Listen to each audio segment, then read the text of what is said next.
तेजा दशमी के दिन हनुमान बेनीवाल हेलीकॉप्टर में बैठकर कई जिलों में जाकर मंदिरों के दर्शन कर रहे हैं। इसके साथ भारी भीड़ को देखते हुए उनका जोश 7वें आसमान पर पहुंच गया है।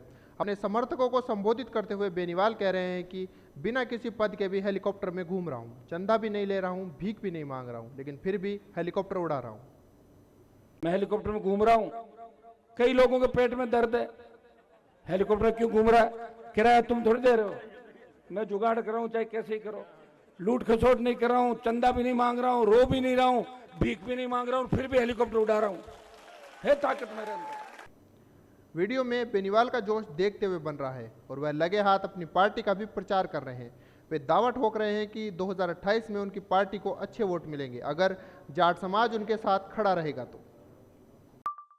हमें इस देश के अंदर सेना का सम्मान लौटाना है, अग्निवीर को समाप्त कराना है, किसान की एमएसपी खरीद गारंटी कानून बनाना है, टोल मुक्त कराना है, किसान का कर्जा माफ कराना है, सशक्त लोकायुक्त और मेरे छोटे भाइयों को सम्मान मिले, किसी अबला बहन बेटी की चीख पुकार और राजस्थान में नौजवान किसान आत्महत्या नहीं करे। इन्हीं मुद्दों को लेकर हम राजस्थान में आगे बढ़ रहे हैं। जब भी किसान कौम को आवश्यकता पड़ी, लोग तो कोई कहता मैं कांग्रेस का हूं, कोई कहता बीजेपी का हूं, कोई कहता मेरा कैरियर खत्म हो जाएगा, कोई कहता अगर मैंने अपने आप को जाट कह दिया मैं तो बर्बाद हो जाऊंगा, मेरे वोट टूट जाएंगे। भाइयों, जब भी देश में आपके भाई की जरूरत पड़ी, चाहे हरियाणा की पहलवान बेटियां थी या किसान बिल या दूसरे मामले, इस राजस्थान। इस दौरान वह अपने समर्थकों को भी नसीहत देते हुए नजर आए और कहा, तुम लोगों की वजह से मेरा ऐसा हाल हुआ है। नारे लगाते हो मेरे और वोट देते हो दूसरों को, एक दूसरे को डराने के लिए खुद के समाज के लोगों पर गाड़ियां चढ़ाते हो और नशा करते हो। आज जब तक सुनोगे नहीं ना, तुम्हारी कोई इज्जत नहीं है। नहीं सुनोगे तो कोई इज्जत नहीं करता तुम लोगों को, नहीं तुम्हें कोई सीरियस लेता। तुम्हारे नेताओं की औकात देखो ना, धनखड़ साहब को हटा दिया, बोल नहीं रहा, क्यों हटाया? बोला क्या? नहीं बोलेंगे भाई, डरे हुए लोग हैं, डरे हुए और मरे हुए लोग हैं। इसलिए डरे हुए मरे हुए लोगों को जगाना कौन जगाएगा? ये नौजवान जगाएंगे। लेकिन आप क्या जगाओगे? आप तो खुद आते ज्यादा नशे में पड़े रहते हो, कोई स्मैक खाता है, कोई एमडी खाता है, कोई थोड़ा दूसरा काम करता है, तेज गाड़ियां चला के एक दूसरे पर चढ़ा देते हो। समझदार बनो, कोई नहीं पूछ रहा तुम्हें लेके सरकार सीरियस नहीं। सिर्फ मैं लड़ रहा हूं इसलिए तुम्हारी पूछ है। अगर कल मैं लड़ाई बंद कर दूं तो तुम्हें 50 साल और गुलाम रहना पड़ेगा। क्या ये चाहते हो क्या?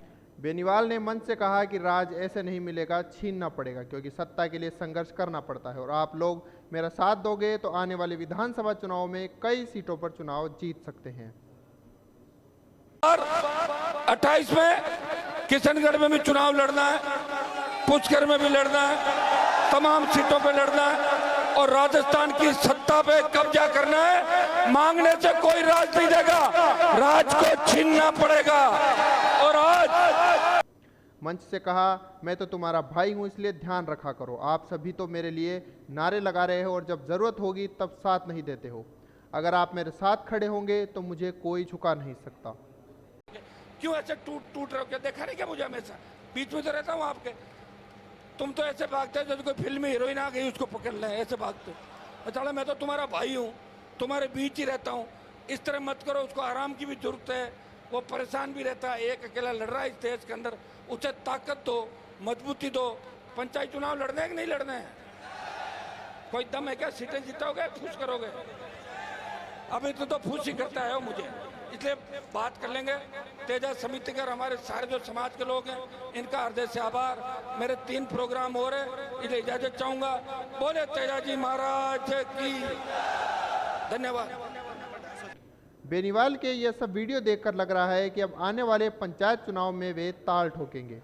तेजा दशमी के दिन को बेनीवाल ने अच्छा बनाने के साथ अपने इरादे भी जाहिर कर दिए कि वह अपने पार्टी को मजबूत करने के लिए जाट वोट बैंक का सहारा लेंगे। ऐसी खबरें जानने के लिए बने रहिए हमारे साथ। धन्यवाद।